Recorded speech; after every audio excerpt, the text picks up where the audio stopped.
Assalamualaikum warahmatullahi wabarakatuh. Kami dari kelompok 2 akan mempresentasikan dengan judul materi Kurikulum Nasional dan Kurikulum Internasional.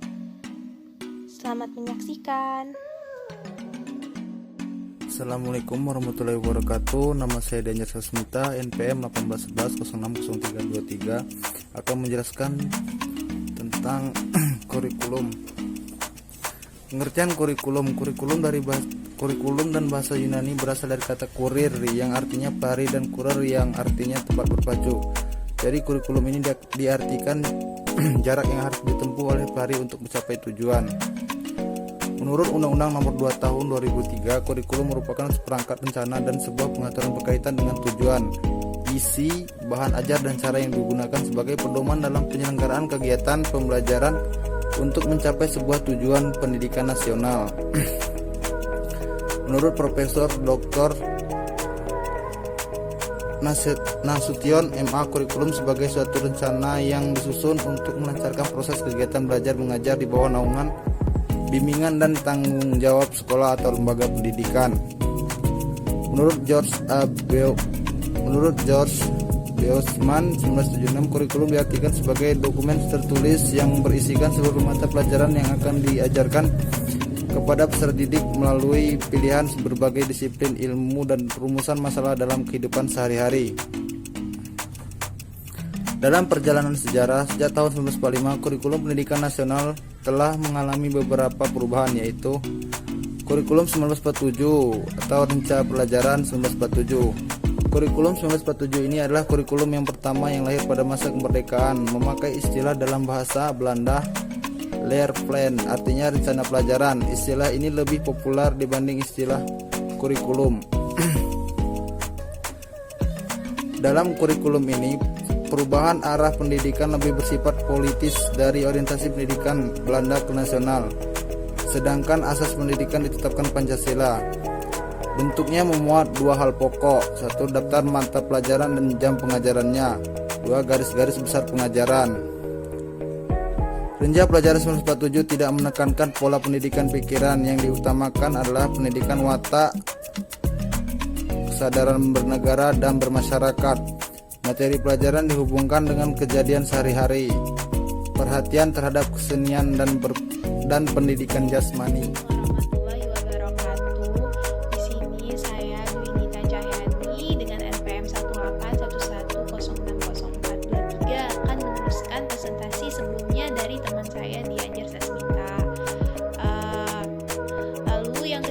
Ada kurikulum 1952 yang mana namanya Rencana Pelajaran Terurai 1952. Adapun isi dari kurikulum ini lebih merinci setiap mata pelajaran yang kemudian diberi nama Rencana Pelajaran Terurai 1952. Yang kedua, kurikulum ini sudah mengarah pada suatu sistem pendidikan nasional. Ketiga, yang menjadi ciri dari kurikulum 1952 ini bahwa setiap rencana pelajaran harus memperhatikan isi pelajaran yang dihubungkan dengan kehidupan sehari-hari. Keempat, silabus mata pelajarannya menunjukkan secara jelas bahwa seorang guru mengajar satu mata pelajaran. Yang ketiga, ada kurikulum pada tahun 1964 dengan nama Rencana Pendidikan 1964. Pada kurikulum ini memiliki pokok pikiran kurikulum, yaitu bahwa pemerintah mempunyai keinginan agar rakyat mendapat pengetahuan akademik untuk pembekalan pada jenjang SD. Yang kedua, pembelajaran dipusatkan pada program Pascawardana 4, yaitu pengembangan moral, kecerdasan, emosional atau artistik, keterampilan dan jasmani. Yang ketiga, mata pelajaran diklasifikasikan dalam 5 kelompok bidang studi, yaitu moral, kecerdasan, emosional, artistik, keterampilan dan jasmani. Pendidikan dasar lebih menekankan pada pengetahuan dan kegiatan fungsional praktis. Baiklah, selanjutnya yaitu kurikulum tahun 1968. Nah, kelahiran kurikulum tahun 1968 ini bersifat politis, di mana kurikulum ini mengganti rencana mengenai pendidikan pada tahun 1964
tujuan, pengajaran dirinci dalam prosedur pengembangan sistem instruksional atau PPSI yang dikenal dengan istilah satuan belajar.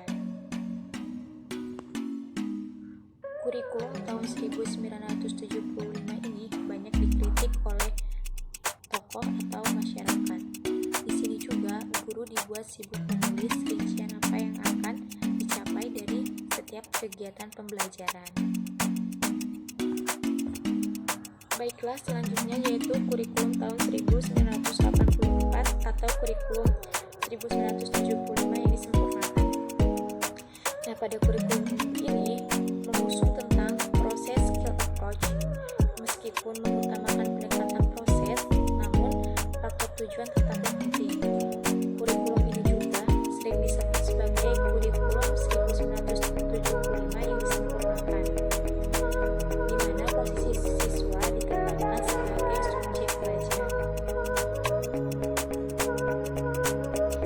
Nah, model belajar pada tahun kurikulum 1984 ini mengusung tentang cara belajar siswa aktif atau CBSA, atau sering disebut juga sebagai Student Active Learning atau SAL.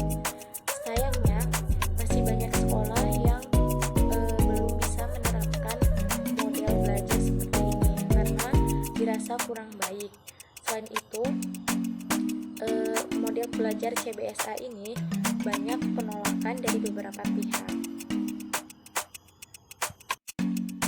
Baiklah, selanjutnya yaitu kurikulum tahun 1994 dan suplemen kurikulum tahun 1999. Nah, kurikulum tahun 1994 merupakan hasil upaya untuk memadukan kurikulum sebelumnya, terutama kurikulum tahun 1975 dan 1984.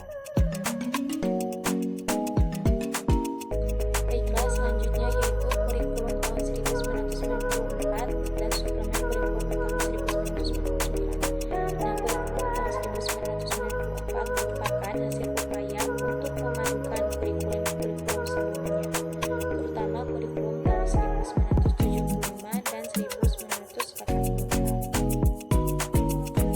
Warahmatullahi wabarakatuh. Saya Erika Sabrina Utama akan melanjutkan materi selanjutnya. Selanjutnya itu kita akan membahas tentang kurikulum berbasis kompetensi atau yang dapat disingkat juga dengan KBK. Kurikulum berbasis kompetensi ini dicetuskan mulai pada tahun 2004. Kurikulum ini adalah kurikulum pengganti dari kurikulum tahun 1994. Sebelumnya, apa sih itu kurikulum berbasis kompetensi? Nah, kurikulum ini adalah suatu perangkat, rencana, dan pengaturan tentang kompetensi dan hasil belajar yang harus dicapai siswa dalam penilaian kegiatan belajar mengajar. Dengan demikian, implementasi kurikulum ini dapat menumbuhkan tanggung jawab dan partisipasi peserta didik untuk belajar, menilai, dan memberanikan diri berperan serta dalam berbagai kegiatan baik di dalam sekolah maupun dalam bermasyarakat. Nah, dalam suatu program pendidikan yang berbasis kompetensi ini di dalamnya itu harus mengandung 3 hal pokok, yaitu yang pertama memiliki pemilihan kompetensi yang sesuai, yang kedua memiliki spesifikasi indikator-indikator evaluasi untuk menentukan keberhasilan pencapaian kompetensi, dan memiliki pengembangan pembelajaran. Untuk menentukan apakah dia termasuk kurikulum 2004 atau bukan, kita harus mengetahui ciri-cirinya terlebih dahulu, yaitu ciri-cirinya yang pertama, kurikulum kompetensi berbasis kompetensi menekankan pada ketercapaian kompetensi siswa yang baik secara individual maupun klasikal. Yang kedua, berorientasi pada hasil belajar dan sehingga dampak yang diharapkan itu muncul pada diri peserta didik melalui serangkaian rangkaian pengalaman belajar yang bermakna. Dan yang ketiga itu beragam. Beragam yang dapat diwujudkan, keberagaman yang dapat diwujudkan sesuai dengan kebutuhan peserta didik tersebut. Selanjutnya ada kurikulum KTSP atau kurikulum tingkat satuan pendidikan. Nah, pada kurikulum 2006 ini pemerintah pusat itu menetapkan standar kompetensi dan kompetensi dasar. Sedangkan sekolah dalam hal ini tuh guru itu dituntut untuk mampu mengembangkan dalam bentuk silabus dan penilaiannya sesuai dengan kondisi sekolah dan daerah masing-masing. Hasil dari pengembangan semua mata pelajaran dihimpun menjadi sebuah perangkat yang dinamakan kurikulum tingkat satuan pendidikan KTSP. Penyusunan KTSP ini menjadi tanggung jawab sekolah di bawah binaan dan pemantauan Dinas Pendidikan daerah dan wilayah setempat. Tujuannya untuk apa? Kurikulum ini tujuannya yang pertama untuk mewujudkan kurikulum yang sesuai dengan kekhasan atau karakteristik suatu kondisi atau potensi daerah dan kebutuhan dan permasalahan daerah dengan mengacu pada standar nasional yang tercantum dalam standar isi dan standar kompetensi lulusan dan panduan penyusunan kurikulum tingkat satuan pendidikan. Ya, ada kurikulum K13. Kurikulum K13 adalah kurikulum yang berlaku dalam sistem pendidikan di Indonesia. Kurikulum ini merupakan kurikulum tetap yang ditetapkan oleh pemerintah untuk menggantikan kurikulum 2006 atau yang sering disebut juga dengan KTSP atau kurikulum tingkat satuan pendidikan yang telah berlaku selama kurang lebih 6-7 tahun. Selanjutnya, kurikulum 2013 yang berbasis kompetensi ini memfokuskan pada pemerolehan kompetensi-kompetensi tertentu untuk peserta didik. Kurikulum ini mencakup sejumlah kompetensi dan seperangkap tujuan pembelajaran yang dinyatakan dalam bentuk sedemikian rupa sehingga pencapaian itu dapat diamati dalam bentuk perilaku atau keterampilan peserta didik sebagai suatu pencapaian keberhasilan. Jadi tema utama dari kurikulum K2013 ini adalah untuk menghasilkan insan Indonesia yang produktif, aktif, kreatif, afektif melalui pengamatan sikap, keterampilan dan pengetahuan yang terintegrasi. Sekian dari saya, terima kasih. Assalamualaikum warahmatullahi wabarakatuh. Saya Elia Francisca akan menjelaskan materi terakhir dari kelompok 2 mengenai kurikulum internasional.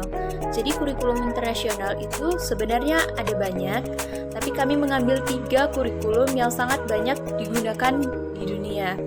Yang pertama adalah kurikulum IB.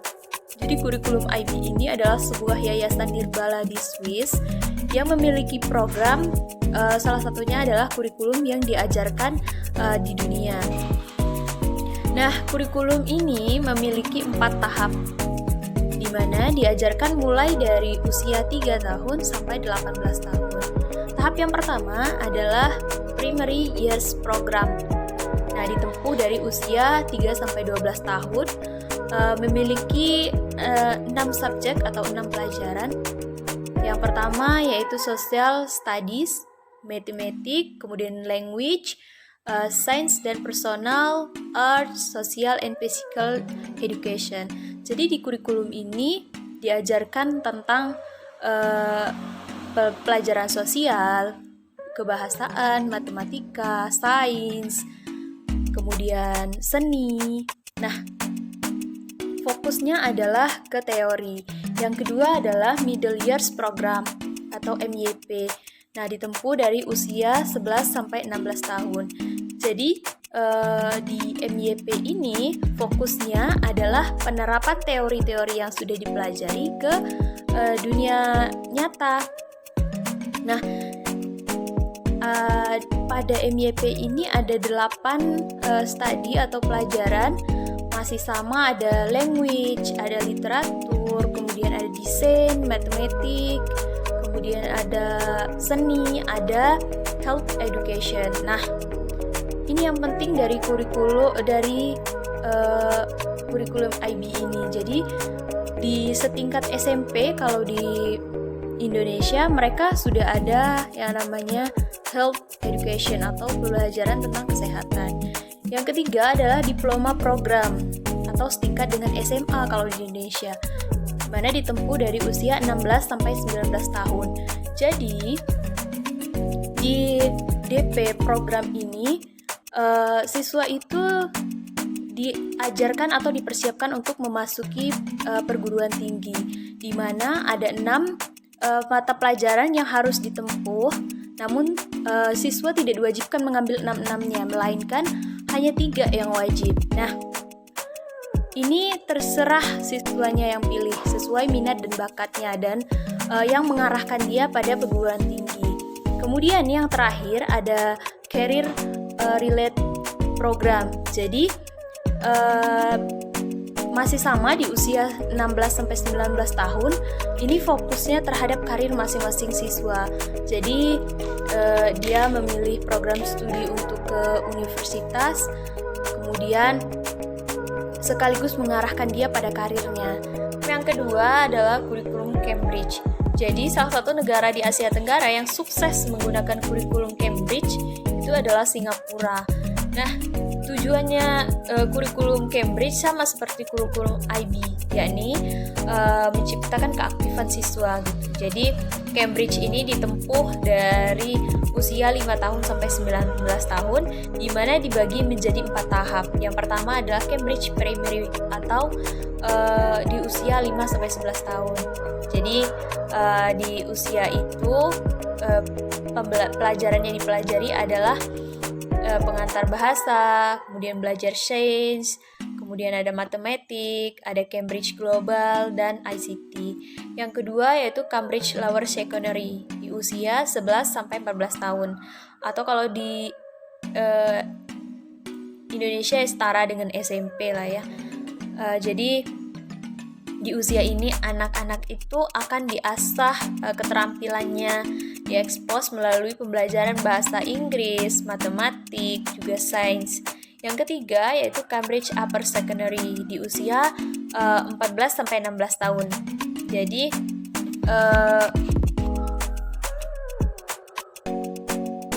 yang terakhir yaitu Cambridge Advanced, yaitu di usia 16-19 tahun. Nah, di tahap ini siswa itu dituntut untuk lebih fokus kepada persiapan menuju bangku kuliah gitu. Jadi tidak lagi dibebani oleh banyak pelajaran, melainkan sudah fokus kepada ketika di universitas nanti dia akan masuk apa gitu, termasuk disesuaikan dengan minat dan bakatnya. Yang terakhir adalah International Primary Curriculum atau IPC. Nah, IPC ini berfokus pada student center. Jadi pembelajarannya itu menempatkan anak sebagai center atau pusat. Jadi yang dituntut aktif itu adalah siswanya, bukan gurunya. Dan juga di kurikulum IPC ini bukan menghafal yang dijadikan target utama. Jadi yang harus dicapai oleh anak itu lebih kepada mengenalkan hal-hal baru melalui aktivitas setiap harinya, kemudian membentuk karakter, kemudian menciptakan bagaimana siswa itu bisa beradaptasi dimanapun termasuk di lingkungan global. Nah, setelah saya membaca beberapa artikel, ternyata yang membedakan kurikulum Indonesia dengan kurikulum internasional itu adalah dari berbagai pembelajaran gitu ya. Seperti ketika SMA di Indonesia lebih dibebankan pada pelajaran-pelajaran yang sebenarnya belum tentu menjadi minat dan bakat siswa. Kemudian belum lagi adanya beban ujian yang untuk menyelesaikan tahap SMA-nya. Nah, kalau di kurikulum internasional, mereka setingkat dengan SMA itu sudah fokus dengan jurusan atau minat bakat ketika mereka akan memasuki perguruan tinggi. Jadi mereka tidak lagi dibebani dengan mata pelajaran yang sedemikian banyak, yang belum tentu minat dan bakat siswa itu ada di sana. Jadi bahkan SMA mereka sudah dijuruskan gitu. Saya minatnya ke sini, nanti kuliah ke sini, dan karir saya akan menjadi ini gitu. Sementara kita di Indonesia masih dibebankan dengan ujian-ujian serta pelajaran-pelajaran yang kadang memang siswa itu tidak minat gitu. Indonesia dengan kurikulum internasional itu adalah dari berbagai pembelajaran gitu ya, seperti ketika SMA di Indonesia lebih dibebankan pada pelajaran-pelajaran yang sebenarnya belum tentu menjadi minat dan bakat siswa. Kemudian belum lagi adanya beban ujian yang untuk menyelesaikan tahap SMA-nya. Nah, kalau di kurikulum internasional, mereka setingkat dengan SMA itu sudah fokus dengan jurusan atau minat bakat ketika mereka akan memasuki perguruan tinggi. Jadi mereka tidak lagi dibebani dengan mata pelajaran yang sedemikian banyak, yang belum tentu minat dan bakat siswa itu ada di sana. Jadi bahkan SMA mereka sudah dijuruskan gitu. Saya minatnya ke sini, nanti kuliah ke sini, dan karir saya akan menjadi ini gitu. Sementara kita di Indonesia masih dibebankan dengan ujian-ujian serta pelajaran-pelajaran yang kadang memang siswa itu tidak minat.